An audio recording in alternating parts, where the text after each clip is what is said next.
Hello friends, video थोड़ी लंबी जरूर हो जाएगी क्योंकि आज हम पूरी तरह से समझेंगे लॉकअप मूवी को, जिसे हमें सजेस्ट किया है हमारे सब्सक्राइबर वरिंदर सिंह जी ने। अगस्त 1989 में आई यह मूवी अमेरिका में रिलीज हुई थी, जिसके मुख्य कलाकार सिल्वेस्टर स्टेलोन हैं। फिल्म की कहानी बहुत अच्छी है, पर इसे हिंदी में रिलीज नहीं किया गया है। चैनल पर नए हैं दोस्तों तो सब्सक्राइब करके बेल आइकन को प्रेस कर दीजिए, जिससे वर्ल्ड की फेमस मूवी के नोटिफिकेशन आपको मिलते रहें। तो चलिए शुरू करते हैं।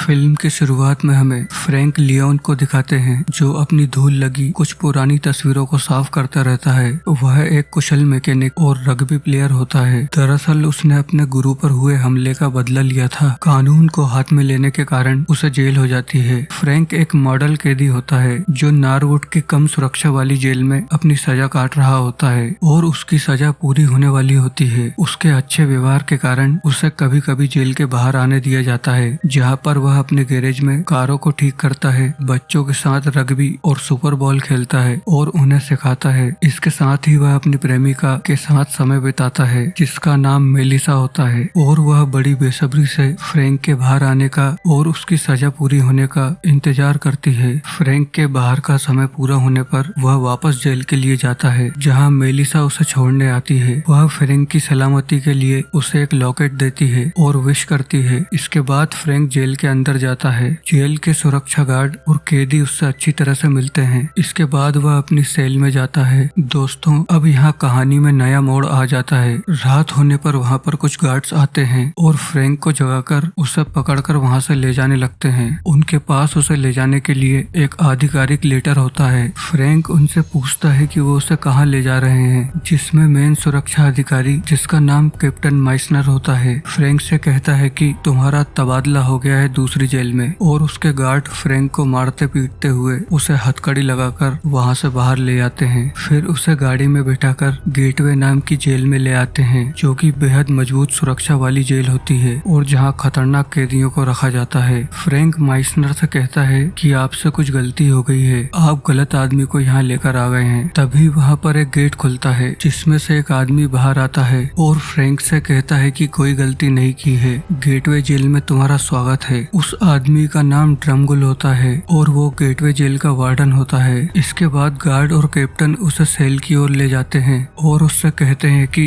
तुम्हें महीने में 1 साबुन और 2 टॉयलेट पेपर के रोल दिए जाएंगे। अगर कोई इन्हें चुरा लेता है या तुम खो देते हो तो तुम्हें पहुंचने के लिए अपनी शर्ट का इस्तेमाल करना होगा, और तुम्हें एक ही वर्दी दी जाएगी जिसका नंबर 510 है, जिसे तुम्हें हमेशा याद रखना है। कैप्टन उसे धमकाता है कि गलती करने पर तुम्हें भयानक सजा दी जाएगी। मेरा नाम माइसनर है और मुझसे बकवास बिल्कुल भी मत करना। फिर फ्रैंक को सेल में बंद कर दिया जाता है। अगले दिन 2 ऑफिसर फ्रैंक को पकड़कर एक केबिन के अंदर ले जाकर दरवाजा बंद कर देते हैं। तभी वहाँ पर वार्डन ड्रमगुल आ जाता है। वह फ्रैंक से कहता है कि इस इलेक्ट्रिक चेयर पर 120 पुरुष और 4 महिलाओं को करंट लगाकर मारा गया है, सजा देकर, और जब तक मैं रिटायर नहीं होता मुझे इसी गेटवे जेल में रहना होगा। दरअसल हुआ यह था कि 5 साल पहले ट्रेडमोर नाम की जेल में ड्रमगुल वार्डन था और फ्रैंक वहां सजा काट रहा था। उसी दौरान फ्रैंक के गुरु पर जो हमला हुआ था, उससे उनकी हालत बहुत ज्यादा खराब हो जाती है।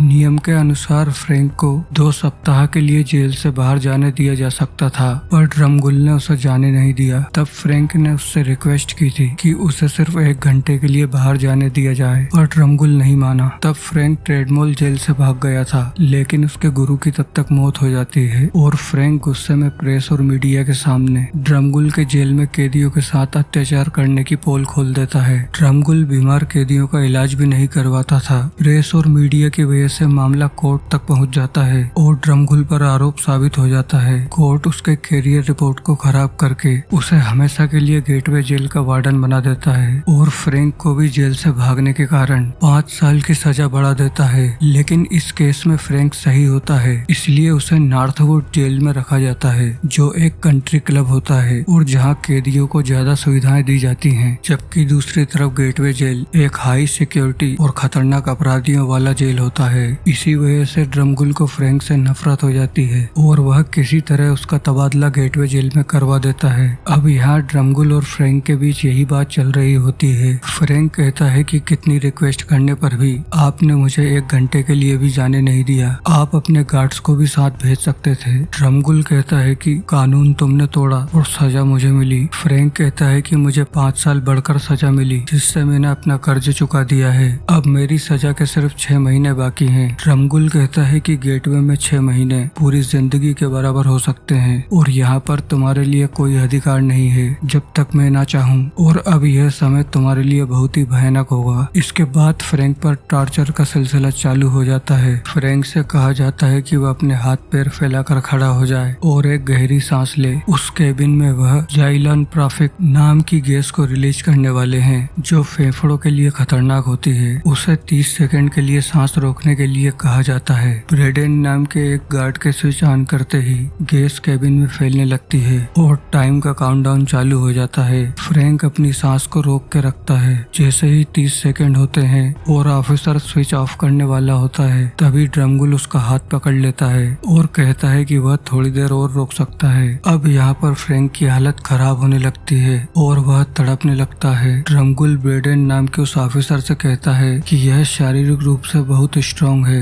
और आप सीखेंगे कि ऐसे शातिर अपराधियों से कैसे निपटा जाता है। फिर ब्रेडेन फ्रैंक की हालत देखकर स्विच ऑफ कर देता है। फ्रैंक तेजी से बाहर निकलता है और वह जोर से सांस लेता है। अगले सीन में हमें जेल का ग्राउंड दिखाते हैं, जहाँ कुछ समय के लिए अपराधियों को खुले में छोड़ा जाता है, जहाँ पर वह कसरत, खेलकूद, अपना मनोरंजन वगैरह कर सके। फ्रैंक को वहाँ चिंक नाम का एक अपराधी मिलता है, जो उससे कहता है कि ये सारा मैदान मेरा है और यहाँ रहने के लिए तुम्हें पे करना पड़ेगा। वह फ्रैंक के गले के लॉकेट की ओर अपना हाथ बढ़ाता है। फ्रैंक उसका हाथ हटा देता है। चिंक एक पेचकस जैसा हथियार निकालता है। वह फ्रैंक पर हमला करता है। तभी वहाँ पर ब्रेडेन आ जाता है। ब्रेडेन चिंक को पकड़ लेता है। चिंक कहता है कि उसके पास कुछ नहीं है। ब्रेडेन फ्रैंक से पूछता है कि तुमने इसके पास हथियार देखा है, पर फ्रैंक मना कर देता है। ब्रेडेन चिंक को छोड़कर गुस्से से फ्रैंक से कहता है कि वह तुम्हारे पेट में घोंप देता तब पता चलता, तुमने उसे क्यों बचाया। फ्रैंक उससे कहता है कि आप अपने नियम से चल रहे हैं और मैं अपने। फ्रैंक पिछली घटना से नाराज रहता है।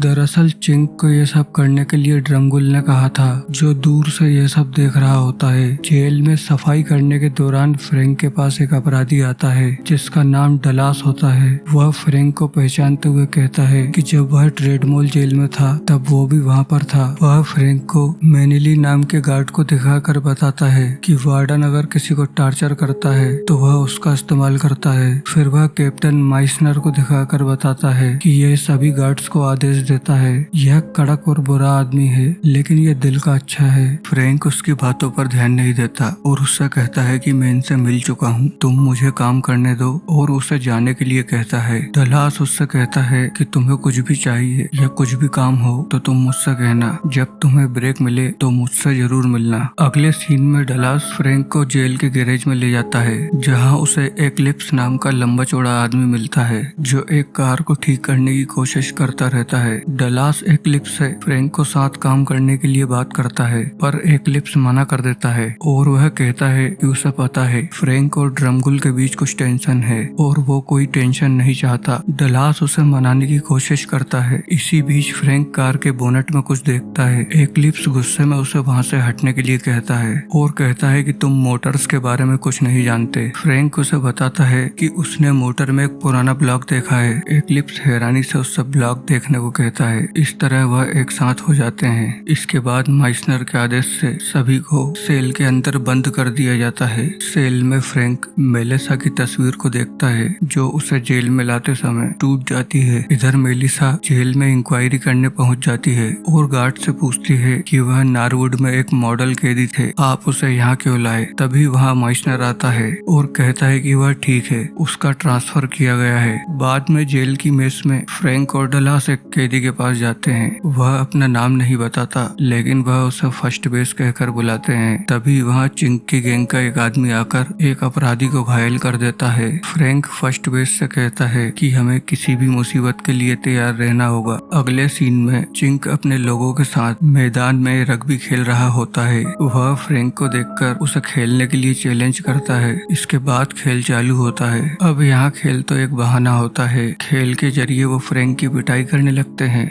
वो उसे बार बार गिराते हैं और यह सब ड्रमगुल के कहने पर होता है। वहाँ खड़े दूसरे अपराधी भी आपस में बातें करते हैं कि यह कैसा खेल है। फ्रैंक बॉल को ले जाने की पूरी कोशिश करता है पर चिंक उसे गिरा देता है। कुछ खिलाड़ी फ्रैंक की तरफ से भी खेलते हैं पर वह उसका सपोर्ट नहीं करते। अब यहाँ माइसनर और ड्रमगुल भी मैच देखने आ जाते हैं। एक्लिप्स काफी देर से यह सब देख रहा होता है और वह गुस्से में आकर फ्रैंक की साइड के खिलाड़ी को उठाकर फेंक देता है और कहता है कि मुझे पता है कि तुम किसकी तरफ से खेल रहे हो। अब वह फ्रैंक के पास जाता है और कहता है कि आओ अब हम मिलकर इस नाटक को खत्म करते हैं। खेल फिर चालू हो जाता है। एक्लिप्स लंबा चौड़ा और ताकतवर होता है। वह सबको संभाल लेता है और फ्रैंक बॉल लेकर भागता है। एक बार फिर गिरने के बाद फ्रैंक संभलता है। अब यहाँ पर सभी लोग उत्साहित हो जाते हैं। इस बार फ्रैंक तेजी से बॉल लेकर भागता है। सबसे बचते हुए वो विनिंग लाइन के काफी करीब आ जाता है। तभी चिंक उसे पकड़ लेता है। फ्रैंक एक्लिप्स को बॉल पास कर देता है और एक्लिप्स बॉल को विनिंग लाइन के पार ले जाता है। इस तरह वह खेल को जीत जाते हैं। ड्रमगुल ये सब देखता है। चिंक गुस्से में आकर दौड़ते हुए फ्रैंक को धक्का देकर गिरा देता है और उसके गले से लॉकेट को निकाल लेता है। एक्लिप्स फ्रैंक को उठाता है पर एक गार्ड उसे वहाँ से हटा देता है। सभी लोग वहाँ से जाने लगते हैं और घायल फ्रैंक अकेला धीरे धीरे चलते हुए आता है। माइसनर उसे देखता है और उसके चेहरे से साफ झलकता है कि उसे भी यह सब ठीक नहीं लगा। रात में ड्रमगुल फ्रैंक को देखता है। फ्रैंक उससे कहता है कि तुम कुछ भी कर लो, मैं टूटूंगा नहीं। अगले दिन एक्लिप्स फ्रैंक से गैरेज में अपने साथ काम करने को कहता है। फ्रैंक भी तैयार हो जाता है। गैरेज में एक्लिप्स उससे पूछता है कि तुम्हें यह सब किसने सिखाया। फ्रैंक उसे उसके गुरु के बारे में बताता है कि उनका नाम गेलेटी था। जब मैं 14 साल का था तब उन्होंने मुझे सड़क से उठाकर यह सब सिखाया और मुझे इस काबिल बनाया। फिर वह एक्लिप्स को बताता है कि वहाँ के एक लोकल गुंडे ने गैरेज को तोड़ दिया और गेलेटी को मारा। सारा मोहल्ला और पुलिस इस बारे में जानती थी लेकिन किसी ने कुछ भी नहीं किया। शायद पुलिस भी उस गुंडे से मिली हुई थी। फिर मैंने बदला लिया, इस वजह से मुझे जेल हुई। फ्रैंक को वहाँ पर एक पुरानी कार दिखती है जिसका नाम मेबेलिन होता है जो 1965 का फोर्ड मस्टैंग B8 मॉडल होता है। एक्लिप्स कहता है कि यह 15 साल से मरी हुई है। बहुत लोगों ने कोशिश की पर इसे ठीक नहीं कर सके। फ्रैंक कहता है कि मैं कोशिश करता हूँ। इसके बाद फ्रैंक और एक्लिप्स उस कार पर बहुत मेहनत करते हैं। फ्रैंक इंजन की मैकेनिकल बुक को पढ़ता है। डलास और फर्स्ट बेस भी उनका साथ देते हैं। इस तरह कुछ ही दिनों में वह उस कार को ठीक कर देते हैं। वह उस पर रेड कलर करते हैं और आखिर में उसमें बनाया हुआ इंजन रखा जाता है। फिर सब खुशी मनाते हैं। बाद में फर्स्ट बेस उस कार को चलाने की जिद करता है। फ्रैंक उसे समझाता है कि अगर तुमने इंजन स्टार्ट किया तो यहाँ गार्ड आ जाएंगे, फिर हमारे साथ बहुत बुरा व्यवहार होगा। पर फर्स्ट बेस उससे रिक्वेस्ट करता है कि सिर्फ 10 सेकंड के लिए हमने इस कार को बनाया है। फ्रैंक ना चाहते हुए भी उससे कहता है कि ठीक है, सिर्फ कुछ सेकंड के लिए। कार का इंजन चालू होते ही एक्लिप्स और डलास उसे बंद करने के लिए कहते हैं। कुछ सेकंड के बाद फ्रैंक भी उसे समझाता है कि अब इसे बंद कर दो, पर फर्स्ट बेस गियर लगाकर कार को आगे बढ़ा देता है। वह उसे रोकने की कोशिश करते हैं पर वह गैरेज का गेट तोड़ते हुए कार को बाहर मैदान में ले आता है। गार्ड कार को रोकने का कहते हुए उस पर फायर कर देते हैं। वहाँ पर सभी अपराधियों में भगदड़ मच जाती है। माइसनर वायरलेस से गार्ड को फायरिंग बंद करने को कहता है। गार्ड कहता है कि सर वार्डन ने कहा है। इस पर माइसनर चेतावनी देते हुए फायरिंग बंद करके फर्स्ट बेस को पकड़ने के लिए कहता है। फ्रैंक जैसे तैसे कार रुकवा लेता है और गार्ड दोनों को पकड़ लेते हैं। वार्डन वहाँ आकर फ्रैंक को 6 सप्ताह के लिए एक सख्त सजा सुना देता है। फिर वह बेसबॉल का बल्ला मंगवाता है और चिंक से कहता है कि इस कार को तोड़ दो। चिंक और उसके साथी पूरी कार को तोड़ देते हैं। इतनी मेहनत से बनाई गई कार को टूटता देख फ्रैंक और एक्लिप्स को बहुत दुख होता है। ड्रमगुल बहुत खुश होता है, हालांकि माइसनर को ये अच्छा नहीं लगता। इसके बाद ड्रमगुल के गार्ड फ्रैंक लियोनी को एक छोटे से कमरे में ले जाते हैं और उससे कहा जाता है कि हर एक घंटे में जब रोशनी हो तुम्हें कैमरे में देख के अपना नाम और नंबर बताना है। फिर वहाँ बहुत तेज रोशनी की जाती है। फ्रैंक अपना नाम और नंबर कहता है, लियोन 510। फिर उस कमरे में अंधेरा कर दिया जाता है। इस प्रक्रिया को कई दिनों तक दिन में कई बार किया जाता है। ड्रमगुल इस दौरान उसके खाने के राशन को आधा करवा देता है। उधर मेलिसा द्वारा लिखे गए बहुत से लेटर भी उसे नहीं दिए जाते। बार बार बार ये सब होने से फ्रैंक की हालत बहुत ही ज्यादा खराब होती जाती है। ड्रमगुल देखता है कि फ्रैंक तो टूट ही नहीं रहा। बेहोशी जैसी हालत में फ्रैंक के मुंह से कुछ शब्द निकल जाते हैं। ड्रमगुल इस पॉइंट को पकड़कर अपने गार्ड्स को उसके पास भेजता है। केबिन के अंदर जाकर वो बुरी तरह उसकी पिटाई करने लगते हैं। फ्रैंक कहता है कि मैंने कुछ भी नहीं कहा है, पर वो लोग उसे पीटते रहते हैं। ब्रेडेन काफी गुस्से में बाहर खड़ा रहता है। तभी माइसनर वहाँ आता है और उन तीनों गार्ड्स को वहाँ से बाहर निकलने को कहता है। माइसनर कहता है कि किसने आदेश दिया। बार्डेन कहता है कि वार्डन ने आदेश दिया, वो इससे नफरत करता है, लेकिन यह मेरा काम नहीं है। यह कहते हुए वह अपनी स्टिक को फेंक देता है। दूसरे गार्ड माइसनर से कहते हैं कि ये संवेदनशील है, यह सोचता है कि हम लियोन के साथ बुरा व्यवहार कर रहे हैं। वह बार्डेन से कहते हैं तुम किस तरफ हो। इतना सुनते ही बार्डेन गुस्से में उन पर हमला कर देता है। माइसनर उनका बीच बचाव करता है और उन गार्ड्स को डांटकर वहाँ से भगा देता है। फिर वह फ्रैंक के रूम में जाता है और उसे उसके कपड़े देकर कहता है कि तुम्हारा समय पूरा हुआ। फिर बार्डेन उसे उसकी सेल में पहुंचाता है और उससे कहता है कि अपना बिस्तर चेक करो। फ्रैंक जब बिस्तर से पिलो को हटाता है तो उसे मेलिसा की लिखी सारी चिट्ठियां मिल जाती हैं। मेस में चिंक उसे फिर से धमकाता है कि अभी सब खत्म नहीं हुआ है। ड्रमगुल चिंक को अपने केबिन में बुलाकर उससे साफ कह देता है कि इसकी कमजोरी का पता लगाओ, वरना मैं अपना काम करवाने के लिए किसी और को ढूंढ लूंगा। अगले दिन दोनों गार्ड फर्स्ट बेस को बुलाकर उसे जिम में ले जाते हैं और वहाँ की सफाई करने को कहते हैं, जबकि वहाँ पहले से सफाई हो चुकी थी। फर्स्ट बेस अंदर रहता है। थोड़ी देर बाद चिंक और उसके साथी वहाँ आ जाते हैं और उसे पकड़कर बेंच प्रेस लगाने वाली बेंच पर लिटा देते हैं। सब उसके हाथ पैर पकड़ लेते हैं। चिंक और दो लोग बहुत सारी प्लेट लगी हुई राड को उठाकर उसके सीने पर गिरा देते हैं। फर्स्ट बेस वहीं पर दम तोड़ देता है। एक आदमी फ्रैंक को जाकर बताता है कि उन्हें फर्स्ट बेस जिम में मिला है। फ्रैंक दौड़कर वहाँ पहुँचता है और उस भारी राड को वहाँ से हटाता है। फिर वह गुस्से में बैठ जाता है और अपने आप से कहता है कि यह सिर्फ 20 साल का था और मैं जानता हूँ कि यह किसने किया, मेरी वजह से। फिर वह एक प्लेट को कपड़े में लपेटकर मैदान की तरफ जाता है जहाँ चिंक उसे दिखता है। वह चिंक की जबरदस्त पिटाई करता है। वहाँ के अधिकतर अपराधी भी फ्रैंक को सपोर्ट करते हैं। वह चिंक को बेहोश करके वहाँ रखी बेंच पर लेटाता है और बेंच प्रेस की राड को उठा लेता है। सभी लोग चिल्लाते हैं कि मारो उसे। ड्रमगुल भी यह देखता रहता है।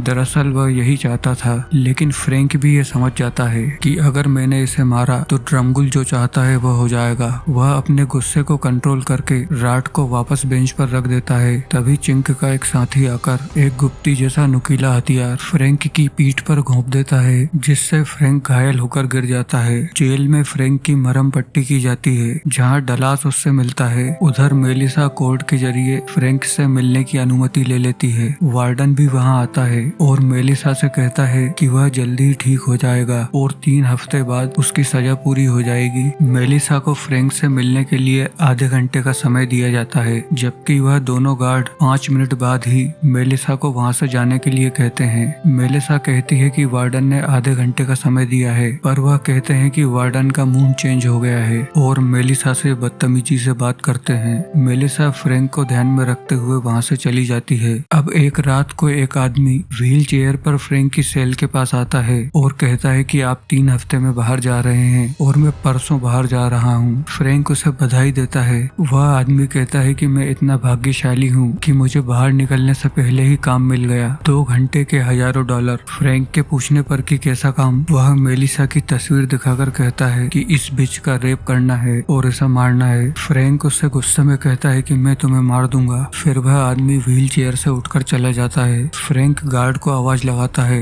और उससे कहता है कि मुझे फोन करने की जरूरत है। गार्ड उससे मना करते हुए कहता है कि ये अधिकार तुमको नहीं है। फ्रैंक उससे मिन्नत करता है कि वह व्हील चेयर वाला आदमी मेलिसा को मार डालेगा। गार्ड उससे कहता है कि कौन सा आदमी, यहाँ तो खाली व्हील चेयर रखी है। फ्रैंक गुस्से में वहाँ तोड़फोड़ कर देता है। अब अगले दिन डलास के आने पर फ्रैंक वहाँ से भागने का प्लान बनाता है। उसके पास एक नक्शा होता है जो काम करते समय उसने बनाया था। वह जेल की सुरंग जहाँ से नाला बहता है वहाँ से जाने के बारे में डलास से कहता है। डलास कहता है कि 3 हफ्ते में तुम आजाद हो जाओगे, इतना बड़ा खतरा मत लो और ये काम इतना आसान भी नहीं है। फ्रैंक उसे मेलिसा के बारे में बताकर उसे आज रात को ही निकलने को कहता है और वह उसे भी अपने साथ ले जाएगा। डलास मान जाता है। रात में डलास सफाई करने फ्रैंक की सेल में आता है और योजना के अनुसार फ्रैंक उसे मारने लगता है। गार्ड तेजी से अंदर आता है और वो गार्ड को बेहोश करके वहाँ से निकल जाते हैं। डलास अपने साथ एक टूल लाया था